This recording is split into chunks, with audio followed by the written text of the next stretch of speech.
All right, I'm taking a stab at it. The final depth chart projections for the Auburn Tigers. Well, Zach, I actually just finished crushing some chicken farm, and I am freaking ready to rock and roll. You are Locked On Auburn, your daily podcast on the Auburn Tigers. Part of the Locked On Podcast Network, your team every day. Yes, welcome on into Locked On Auburn, your daily Auburn Tigers podcast. I'm your host, Zac Blackerby, and thank you so much for making Locked On Auburn your first listen every single day.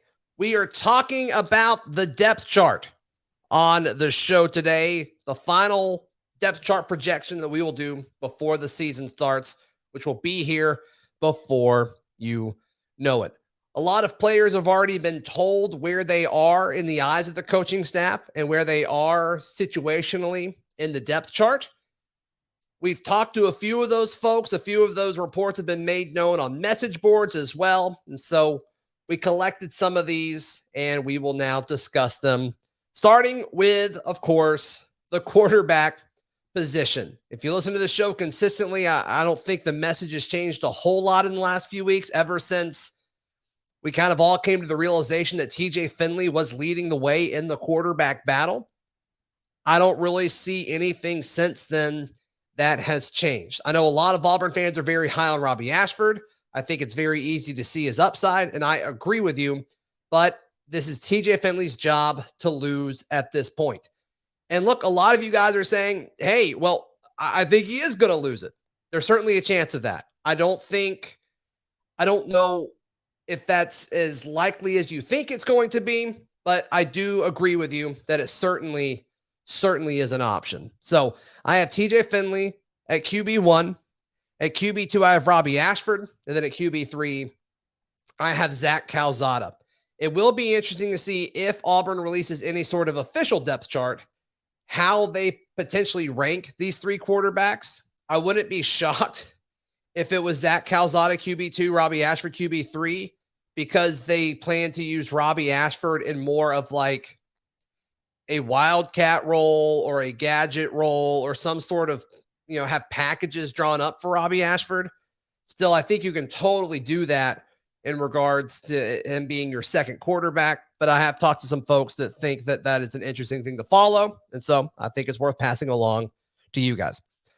At running back, I don't think there's any surprise here. Tank Bigsby as RB1, RB2 Jarquez Hunter, and then Damari Alston passing Sean Jackson to be RB3, Sean Jackson being RB4. And then for the fifth running back, if you want to go that far, it's probably Jordan Ingram. Seen a few folks kind of point out that Alston has had a better fall camp than Jarquez Hunter. I don't know if that's entirely true. I think it's definitely been more interesting, and I think newer guys hear their names more often because that's the newest and interesting thing, and that's who reporters are asking about.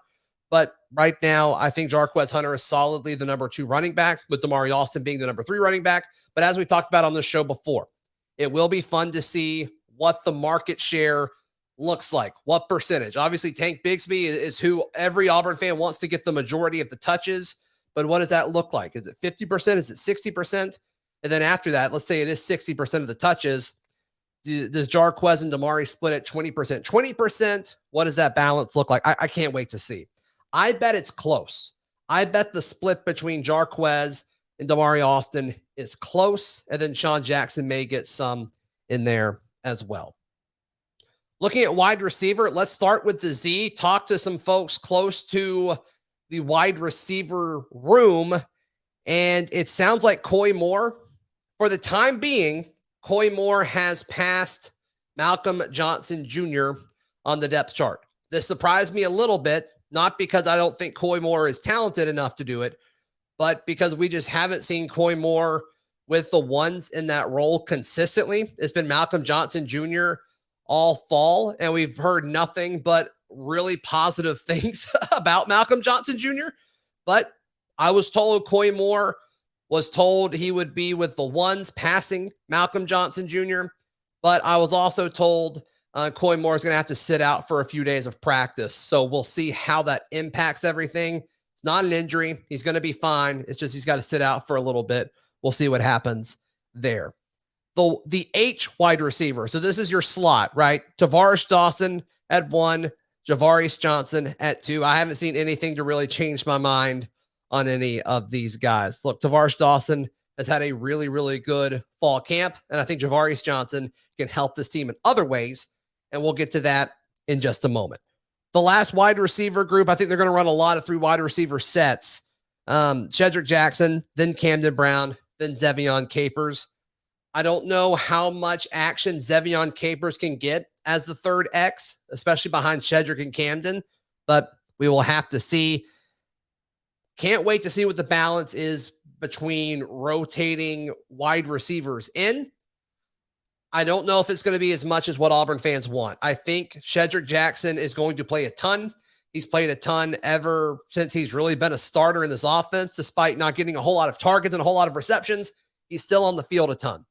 And so if they're going to take him off the field to put Camden Brown on, that would be something that they didn't do a whole lot last year. Now, they didn't have a guy like Camden Brown to sub in for Shedrick Jackson, but once again, that is a situation worth monitoring. And let's wrap up the skill positions here.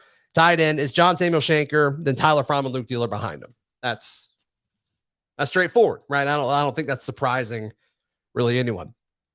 Okay, offensive line is interesting. So I've got 2 guys at each offensive line position, and then I've got 2 guys kind of pulled to the side that may actually be the true backups anywhere. So I'll explain what I mean as we go. So Austin Troxell at the starting right tackle. I have Colby Smith behind him. At right guard, I have Keandre Jones as a starter with Jaleel Irvin behind him. At center, I have Tate Johnson with Avery Jernigan behind him. No Nick Brahms. At left guard, I have Cam Stutz and then Brandon Council behind him. And at left tackle, Killian Dyer and then Brendan Coffey behind him. To the side over here, I have Alec Jackson and Jeremiah Wright. I think if a guard goes down, there's just a solid chance, with the exception of Brandon Council, but like Alec Jackson, we've seen him at guard and tackle. I think he'd be more likely to go in at right tackle for, say, like over Colby Smith. I don't know if he would go in over Coffey or not. I think that's an interesting conversation, but I think both of these guys, we've seen Jeremiah Wright move around consistently. Brian Harsin has said nothing but incredible things about Jeremiah Wright, even though he's been defense, offense. It sounds like he wants to be on the offense because he wants to get on the field, and I think Brian Harsin respects the heck out of that because it's what's best for the team. So I think that was pretty cool. But I think Alec Jackson has a role in this offensive line, maybe not as a starter, but I do think he has a role in some form or fashion because it's just tough to keep all 5 offensive linemen healthy, especially when you look at the guys that have been up here. I mean, Austin Troxell's battled injury. Keandre Jones has battled injury. Tate Johnson is extremely undersized right now. We'll see how his development goes. Brandon Council's battled injury. And so there's just a lot of question marks regarding health to all of this. All right, who are the starters on the defense, and what do I think that rotation will look like? I'll tell you in just a moment, right here on Locked On Auburn. Today's show is brought to you by Bet Online. Bet Online is the fastest and the easiest way to bet on all of your sports action. Look, week 0 is just days away. Look, I know you want to put some money down on Vanderbilt versus Hawaii. Come on, make sure you're ready to go. Just search Bet Online, whether it's on your computer or your smartphone. Personally, I think the smartphone is even easier to use and is obviously convenient on the go. So check it out. Just search Bet Online. It'll pop up, and check out all the lines, all the props, everything that they have to offer. It's top notch. It's elite. Bet Online, it's where the game starts. All right, let's look at the defense now. At nose tackle, I have Jason Jones as the starter and Jeffrey M'Ba behind him. Now, before we move on, there's a lot of different things the defensive line can do from an alignment standpoint.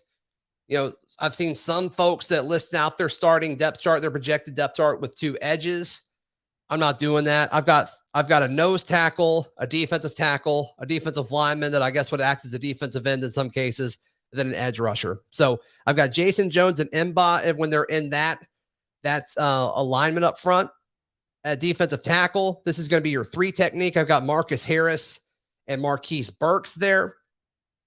At defensive line, I have Colby Wooden, obviously, and Morris Joseph. Now, this is interesting because pretty much all of these guys can play in multiple places, and that's what makes this defensive line so fun. But to put it on a depth chart, you have to put it in certain ways. You can't just list 8 guys in a row. I guess you could, but I don't think it's really accurate or fun to do it that way. But like Jeffrey Mba, I think can play your shade. I think you can also play your 3 technique, lining up outside the guard. And heck, in some situations, he probably could line up as a 5 if you really wanted him to. I think there's other guys on the roster that are better at that, but I still think you could absolutely do that. Marcus Harris, same way. I think if you're going in a 3rd long situation, the more inside you can scoot him. And obviously you can scoot him out wider as well if you need to. Marquise Burks, I think, is limited to either your defensive tackle or that shade nose that we see sometimes. Colby Wooden can line up anywhere. And Morris Joseph, so versatile. We talked about this when he announced he was coming to Auburn. He's got 1 year left of eligibility, but pretty versatile dude. He played all over the place. And so we've heard nothing but really good things about how versatile Morris Joseph is. Probably a guy that we haven't talked about enough throughout fall camp here on this show. So I'm making sure to do that now. But I think all 6 of those guys are incredibly, they just have an incredibly high upside is what I'm trying to say here. All right, at edge, Derick Hall, obviously, Eku Leota, Dylan Brooks, and Marcus Bragg.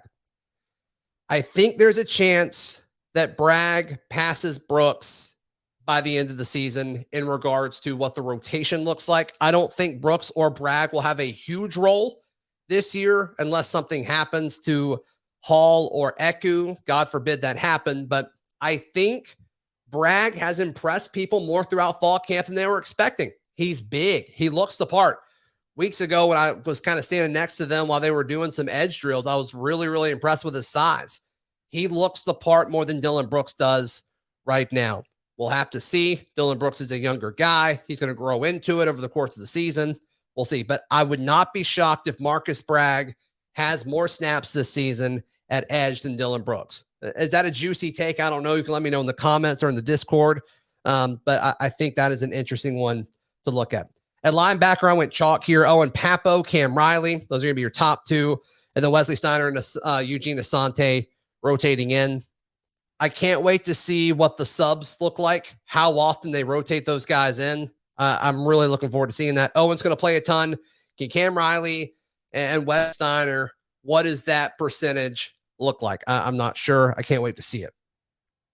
At corner, I have Pritchett and Simpson, and then behind them I have DJ James and Keontae Scott. And then I also have 80 Diamond written down. He's a guy that I don't talk to a whole lot. Justin Ferguson brings him up whenever he comes on the show on Ferg Fridays. He's been high on 80 Diamond for a little bit now, but I have 80 Diamond as the 5th corner. But I think however they choose to use Keontae Scott will be very, very fun to see because they talked about how he can be used in different positions. Jeff Schmedding talked about that in his media availability this weekend. And to me, it's like, oh, okay, he's a nickel, which is fun. We'll get to the nickel in just a second. At safety, I've got Zion Puckett and Caden Bridges as the starters, and then Craig McDonald being the guy behind Puckett and Marquise Gilbert being the guy behind Bridges. Do they platoon those guys in or do they rotate them? Once again, the rotation is going to be fun to see how they handle that against Mercer in San Jose State. And then does that kind of tip the cap of what they're going to do against Penn State, Missouri, and LSU? That'll be fun to see from a rotation standpoint. And then at nickel, Donovan Kaufman. I have JD Rim at 2nd, and then I have Keontae Scott as the 3rd nickel. So I have Keontae Scott as the 4th corner and the 3rd nickel. Just nothing but good things about him. At kicker, Anders Carlson. Punter, Oscar Chapman. Returning punts, I mentioned Javarius Johnson having different ways to help this team. I have him as the punt returner, which obviously his acceleration and his burst are things that you want in a punt returner. I guess we feel okay with him back there as far as actually securing the punts. That's just always so nerve-wracking for Auburn people, I guess for any fan base. But yeah, I have Javarius Johnson as the punt returner. And then the kick returner, we saw them go through kick returning drills versus a scout team at the practice this past Saturday. And Damari, Austin, and Jarquez Hunter were the first unit back there returning kicks. And then Nehemiah Pritchett and Koy Moore were the second unit. So I went chalk for most of it. I changed where some guys are lining up on the defensive front differently than other folks have, but I don't think it really matters when it's all said and done. There's going to be so much rotation and so much movement on the defensive front and the linebacker situation.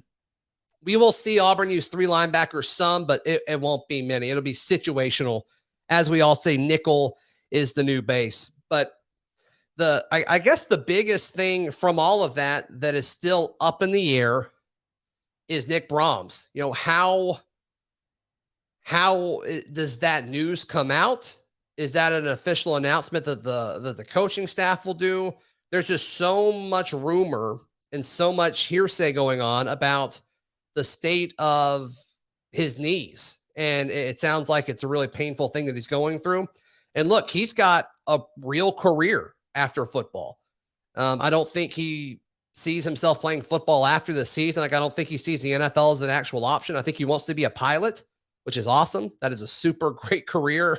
And he'll make a lot of money and have a lot of job stability for the rest of his life doing that. And I think that is something that he's really, really considering. So I think Tate Johnson's the starting center there.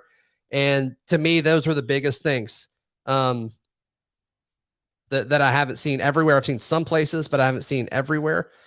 And then, yeah, Koy Moore over Malcolm Johnson Jr. But if Koy Moore is not at practice for the next few days, how does that impact the depth chart? I don't know. But that's obviously a big part of it. You want to finish out fall strong. And I don't know if Koy will be able to do that. So we will pay attention to that. And later today, right, we will get access to another viewing period. And team captains should be announced sometime. I believe that's today as well. So we're going to learn a lot of information between now and the end of this week. Some folks think that we may possibly hear the quarterback news later in the week. I think it'll be either, I said today, now that it is today, I'm kind of wondering, was I a little too aggressive on that? But I still think I'm going to stick by it. We'll have to see, but I will eat crow if I'm wrong on this. I just don't see the benefit of stretching it out, of waiting till later in the week or waiting even till next week to name the starting quarterback, unless you genuinely don't know. But of all the reports out there and the way that the coaching staff has handled press conferences and media availability, it seems like they do know. And there's a chance they could be kind of, doing a smoke screen thing, and maybe they're really trying to roll the carpet out for Robby Ashford. And boy, that would be exciting if they did. I'm not there. I am not there and buying that quite yet. All right, in just a moment, I want to talk about this new NIL deal for 5 Auburn Tigers that I thought was really fun. And we'll talk about it next, right here on Locked On Auburn. Before we jump into this NIL deal, I want to make sure everybody knows about the Locked On Auburn Discord. It's free. There's over 1,100 Auburn fans chit-chatting in there pretty much nonstop. A lot of good scoop, a lot of good information, a lot of good debate. And you don't even have to partake. You can just lurk and read it. All you have to do is click the link in the episode description or the show summary, depending on how you're consuming the show. It's free. All you have to do is click the link and join. So 5 Auburn offensive linemen, they signed an NIL deal with Hooters.